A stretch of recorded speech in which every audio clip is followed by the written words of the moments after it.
नमस्कार। कोरोना से जुड़े इस खास शो अफवाह बनाम हकीकत में आपका बहुत बहुत स्वागत है। मैं हूं आपके साथ जया कौशिक। भारत के लिए एक अच्छी खबर है। लंबे इंतजार के बाद बुधवार को विश्व स्वास्थ्य संगठन यानी WHO के टेक्निकल एडवाइजरी ग्रुप ने भारत बायोटेक की कोवैक्सीन के आपातकालीन इस्तेमाल को मंजूरी दे दी है। इससे उन लाखों भारतीयों को राहत मिलेगी जिन्होंने इसकी डोज ली है और जो भारत के बाहर यात्रा करना चाहते हैं। कोवैक्सीन ऐसी दूसरी भारतीय वैक्सीन है जिसे WHO का अप्रूवल मिला है। इससे पहले कोविशील्ड को WHO का अप्रूवल मिल चुका है।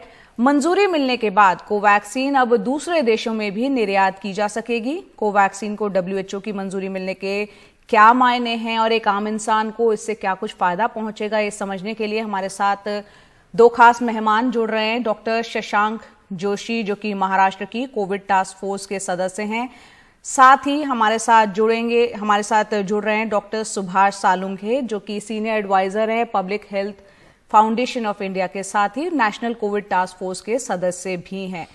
आप दोनों लोग हमारे साथ जुड़े, बहुत बहुत शुक्रिया हमसे जुड़ने के लिए। डॉक्टर सुभाष, पहले मैं आपसे समझना चाहूंगी कि एक लंबे इंतजार के बाद आखिरकार WHO का अप्रूवल मिला है कोवैक्सीन को, इसके क्या मायने हैं? विदेश में ट्रैवल करने के जो आसानी हो जाएगी उसके अलावा और क्या मायने हैं? मुझे लगता है ये सबसे इम्पोर्टेंट डेवलपमेंट ये कई महीनों में हुई है। हालांकि ये देर से आए दुरुस्त है, ये पहले होना चाहिए था। WHO ने अपनी प्रोसेस के मुताबिक ये जो एप्लीकेशन किया हुआ है भारत बायोटेक ने, उसके लिए लगने वाली टेक्निकल एडवाइजरी ग्रुप, शेज का अप्रूवल वगैरह, उनकी एक प्रोसेस होती है, लंबी चौड़ी प्रोसेस होती है। फिर भी उस प्रोसेस से जो लगने वाली चीजें, जो कंडीशंस रखे हुए थे, अब वो फुलफिल हुए हैं। और मेरे हिसाब से जो भारतीय लोग प्रदेश को जाना चाहते हैं, अब्रॉड ट्रैवल करना चाहते हैं, उनको तो फायदा मिलेगा ही मिलेगा, लेकिन उससे बड़ा फायदा मेरे हिसाब से ये प्रूव होता है कि ये जो इंडिजिनस वैक्सीन है, जो भारत ने अपने बलबूते पे ICMR के साइंटिस्ट और भारत बायोटेक के साइंटिस्ट, इन्होंने मिलकर जो ये वैक्सीन बनाई है, ये दिखाती है दुनिया को कि भारत एक बलशाली राष्ट्र है।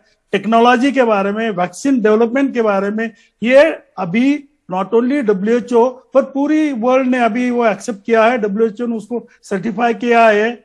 ये हमारे लिए ये बहुत ही अचीवमेंट है, स्ट्रॉन्ग अचीवमेंट है, ये मेरा कहना है। और दूसरी बात ये हो रही है कि अब इसका प्रोडक्शन बढ़ा देंगे और तो हम एक्सपोर्ट करेंगे, डेफिनेटली उसका फायदा हमारे देश को, इस भारत बायोटेक को, ICMR को, सबको मिलने वाला है। और सबसे इंपॉर्टेंट फायदा ये है कि आज दुनिया में वैक्सीनेशन के बारे में इनइक्विटी है।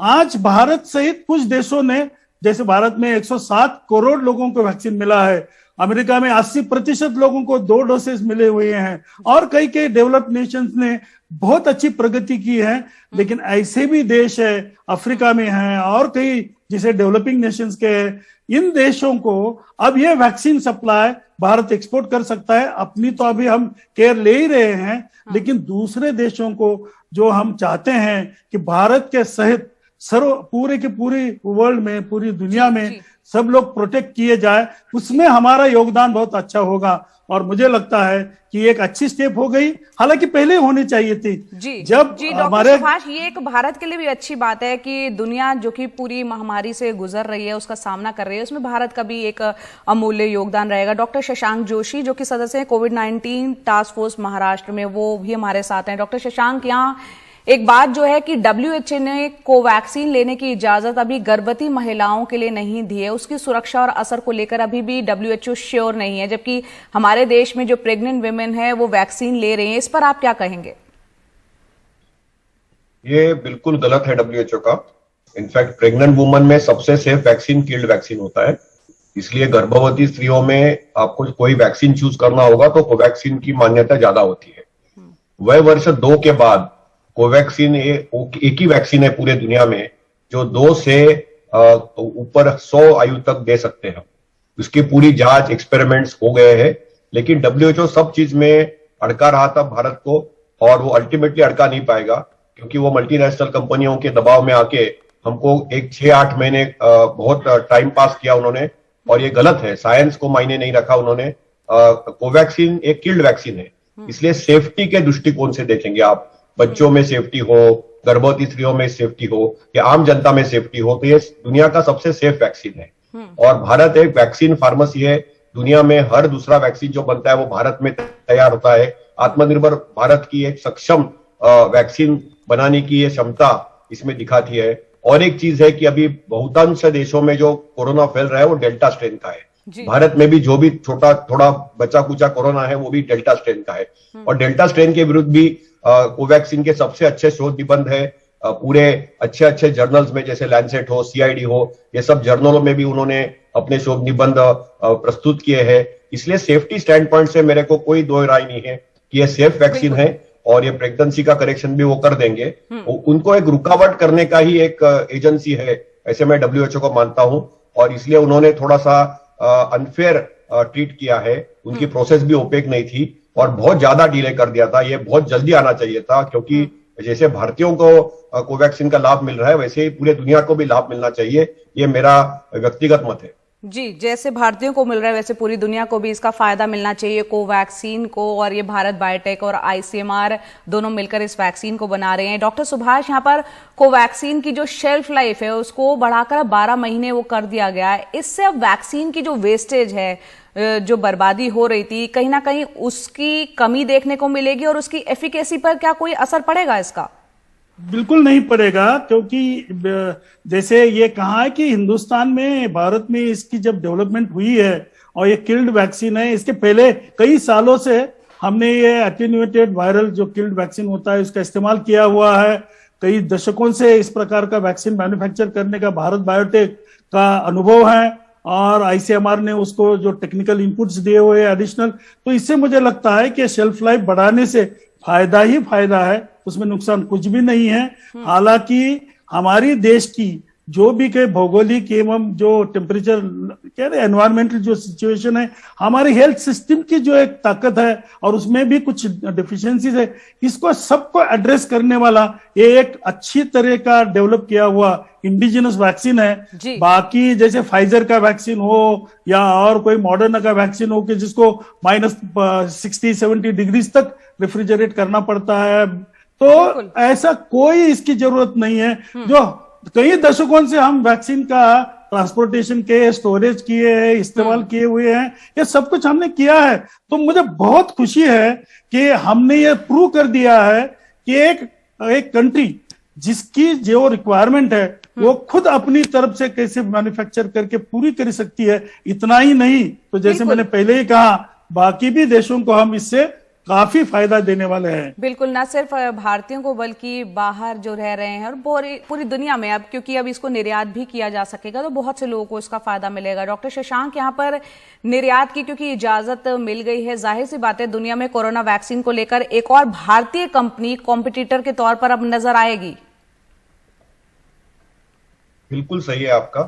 जैसे मैंने बताया कि दुनिया में 50% जो वैक्सीन बनते हैं वो भारत वंश में बनते हैं। ये 75वें साल में हमारे आत्मनिर्भर भारत की ये सक्षमता है। पोलियो को हमने इरेडिकेट किया, स्मॉल पॉक्स को इरेडिकेट किया और कोविड इरेडिकेशन में भी भारत वंश का और भारत वैक्सीन प्रोड्यूसर्स का और Indian council of medical research, department of biotechnology और अपनी जितनी साइंस की एजेंसी है और साइंटिस्ट है, भारतीय साइंटिस्ट है, उनका बड़ा एक योगदान रहेगा। और ये हम 10 साल के बाद देखेंगे कि इनका योगदान कितना बड़ा था। तो अभी पूरे दुनिया को इसका लाभ हो सकता है और ये बहुत अच्छी चीज है कि देर हुई लेकिन दुरुस्त को कर दिया WHO ने, और प्रेगनेंसी की भी दुरुस्ती वो कर देंगे। जी, बहुत बहुत शुक्रिया डॉक्टर शशांक आपका, डॉक्टर सुभाष आपका, इस अहम जानकारी को हमारे दर्शकों के साथ शेयर करने के लिए। तो WHO ने अप्रूवल दे दिया है कोवैक्सीन को और बहुत से भारतीय जिन्होंने इस वैक्सीन को ले रखा है और जो विदेश जाना चाहते थे, क्योंकि पहले जो है इसकी मंजूरी नहीं थी तो क्वारंटीन की बातें आती थी, लेकिन अब ऐसा कुछ नहीं है, इसकी मंजूरी मिल गई है। सबके लिए एक अच्छी खबर, खासतौर से भारतीयों के लिए। फिलहाल एक छोटा सा ब्रेक ले लेते हैं।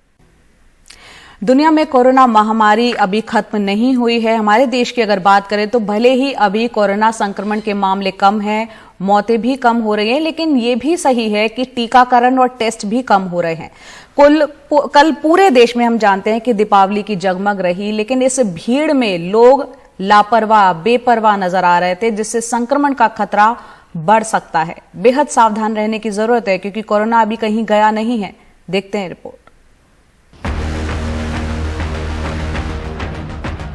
पूरे देश में दीपावली की धूम है, बाजार में भीड़ है, रौनक है। लेकिन इस भीड़ में कोरोना को लेकर लापरवाही है, मास्क और सोशल डिस्टेंसिंग नदारद हैं। जितने लोग उतने बहाने, किसी को सांस लेने में दिक्कत है तो किसी को लग रहा है मास्क पर सवाल टीआरपी के लिए है। मास्क क्यों नहीं लगा पा रहे हैं आप? नहीं भैया, हमको सांस लेने में दिक्कत होती है। अच्छा, इसलिए आप लोगों को तो लगाना चाहिए आपकी दुकान। बड़े भाई, सांस लेने में तकलीफ होती है। अच्छा, हाँ, ये सही है, लगाना चाहिए। लगा लेंगे। प्लीज मत कीजिए क्योंकि फैमिली देखती है, ओके, फिर ओके, अच्छा नहीं नहीं, लगता। ये तो आपकी जागरूकता नहीं, वो के लिए है। टीआरपी के लिए कर रहे हैं एक्चुअली, और कोई काम अच्छा नहीं लगता। अभी आप छोड़ दीजिए, जाइए। कोरोना एक्चुअली नहीं था, बट मुझे थोड़ा प्रॉब्लम होती है, सफोकेशन होता है। लेकिन लगाना चाहिए ना। हाँ हाँ, I am agree with you, but मुझे सफोकेशन फील होता है। शहर के बाजार ही नहीं, घूमने की जगहों पर भी लोग सवाल पर मास्क पहनने लगते हैं। मास्क क्यों नहीं लगा पा रहे हैं आप? नहीं, मास्क लगाना चाहिए, जरूरी है। क्योंकि मास्क नहीं लगाएं तो अपने लिए परेशानी है। जिम्मेदार कार्रवाई नहीं, नसीहत दे रहे हैं। निश्चित प्रोटोकॉल है, उसका पालन समाज करे, जनता करे, इसका निवेदन हम लगातार करते आ रहे हैं। निश्चित रूप से हमें अपने को और अपने परिवार को संक्रमण से बचाना है तो हमें कोरोना प्रोटोकॉल का ध्यान रखना है, मास्क लगाना है, सोशल डिस्टेंसिंग का पालन करना है। अपनी रोजमर्रा की जिंदगी तो जीना है, त्योहार तो हमें मनाना ही है। और हमारी सरकार वो सब प्रयोग भी पूरी तरह से प्रयास कर रही है जिससे ये संक्रमण ना फैले। वैक्सीनेशन एक बड़ा इसका उपाय है जिससे कि हम कोरोना से बच सकते हैं। हम लगभग 7.25 करोड़ लोगों को वैक्सीन लगा चुके हैं। मध्य प्रदेश में फिलहाल 120 एक्टिव मामले हैं। बुधवार को 6 नए मामले आए हैं। फिक्र की बात यह भी है कि देश में 10 करोड़ 34 लाख लोगों ने तय वक्त पर कोरोना की दूसरी डोज नहीं लगवाई है। दिवाली की रोशनी है, लोगों में उत्साह है, लेकिन शायद वो ये भूल गए हैं कि महामारी अभी तक गई नहीं है। भोपाल से कैमरा पर्सन रिजवान खान के साथ अनुराग द्वारी, एनडीटीवी इंडिया। तो कोरोना से जुड़े इस खास शो में मेरे साथ इतना ही। जाने से पहले देखते हैं इस वक्त की सुर्खियां।